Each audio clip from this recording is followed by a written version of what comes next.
Live from the Washington, D.C. area, it's the Inside Scoop, EmeraldPlanet. All the ecology news that our viewers want to know. Now, here's your host, Executive Director of the EmeraldPlanet, Dr. Hello and welcome to the EmeraldPlanet as we come to you from Washington, D.C., looking around the globe and talking about the processes, the technologies, the people, and the organizations that are making a difference in the 21st century.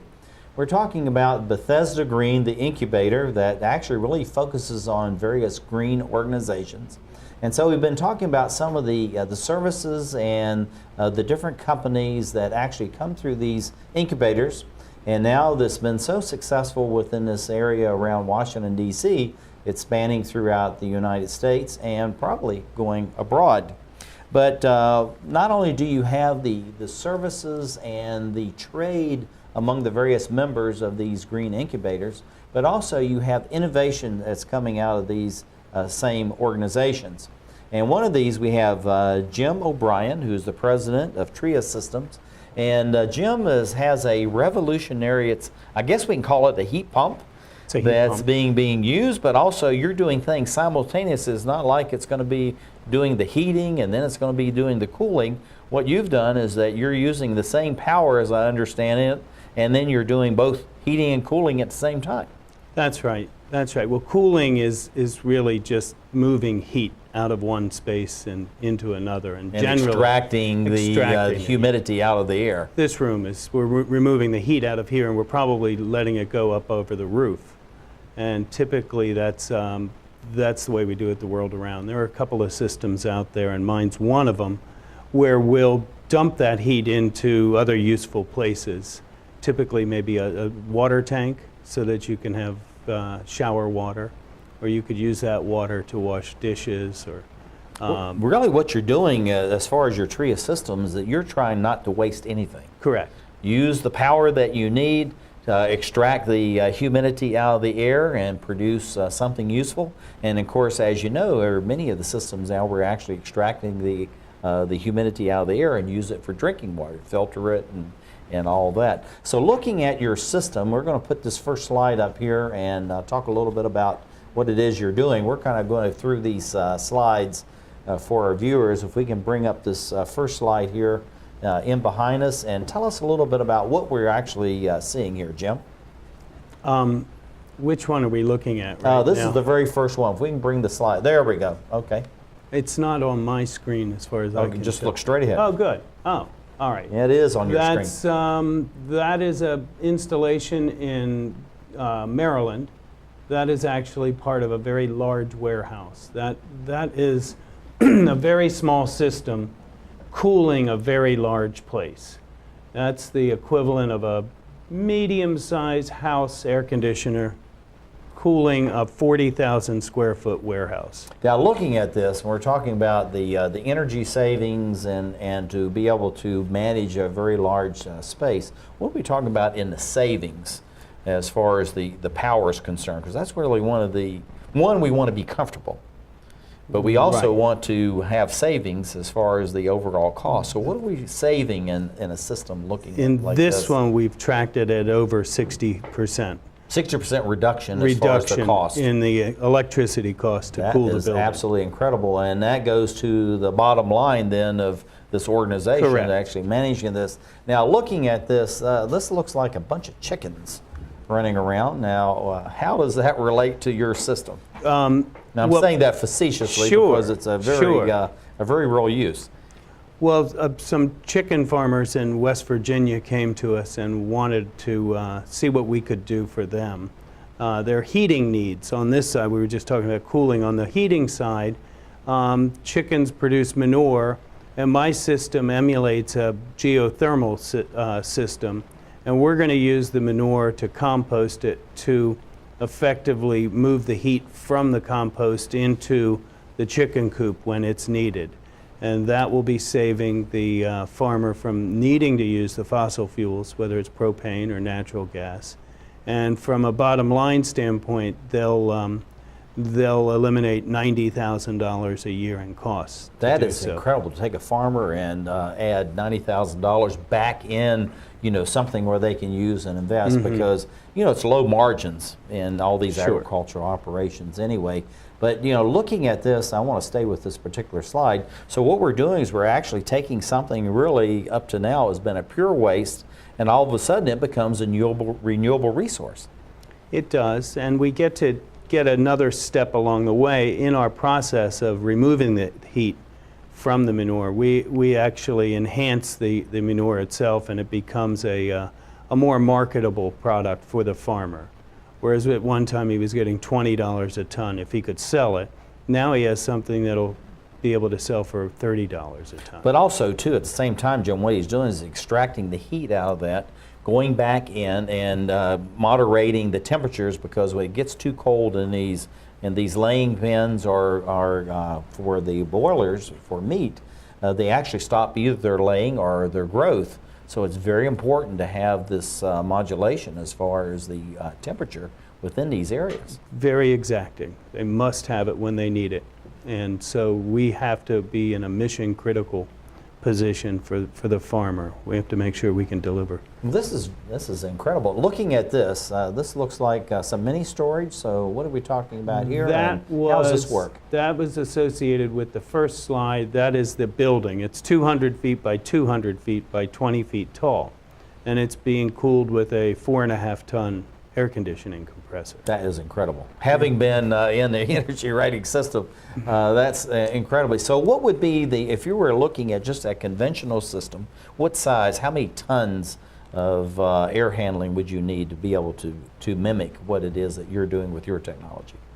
People have said that, well, what was in the building to begin with was 130 tons. And that was how much equipment was sitting there when they built the building.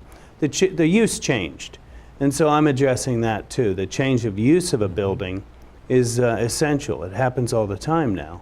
And so what you need is that with the equipment you have, because it's either portable or stationary, then you can actually switch the technologies in and out very quickly, as I understand it. Correct. And then this allows the owner to be able to cut their costs or to scale up if they need to spend more because of the new use. That's right. That's right. The infrastructure is in place. We happen to be able to do this one with a 4.5 ton compressor.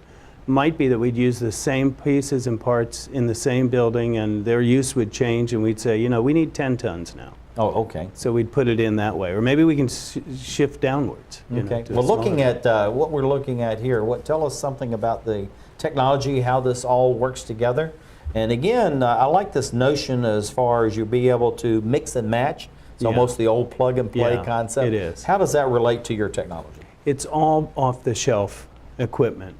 It's all commonly available, and it's all easily recognizable by the typical maintenance technician. So it's not something exotic that you have to have special training classes and send people off to learn about all this new technology. As guys come in to take a look at it, they immediately recoil, because it's all mixed up. And then they look again and go, oh, okay, I get it. I see exactly what you have here. And then they teach me.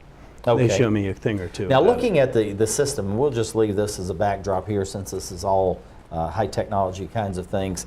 Looking at this system, how are you able to do this mix and match, plug and play, make it very simple so it's either stationary, portable, and yet make sense to people in the field, but also to the owners themselves? How do they understand what it is you're trying to do for them? Because many people say, hey, you're trying to save me money. It doesn't make sense to me, and they don't do it anyway. Yeah, for that you have to stick with the basics. They have to be able to go to their thermostat and control it. And if you can just keep them focused on what they know and what they do best, then this stuff sits in the background. So it's easily, how does it work? That's a big conversation, and we could have that one. But what does it do is the more important part of this. So the two tracks I would assume then, Jim, is that what's it going to do, and then what's the cost? Correct. Well, the cost is no higher than your next best alternative. That was our goal, and we've reached that. We have been able to establish that because we're using conventional equipment. and we're just moving it around. The parts and pieces are kind of shuffled around a little bit, but.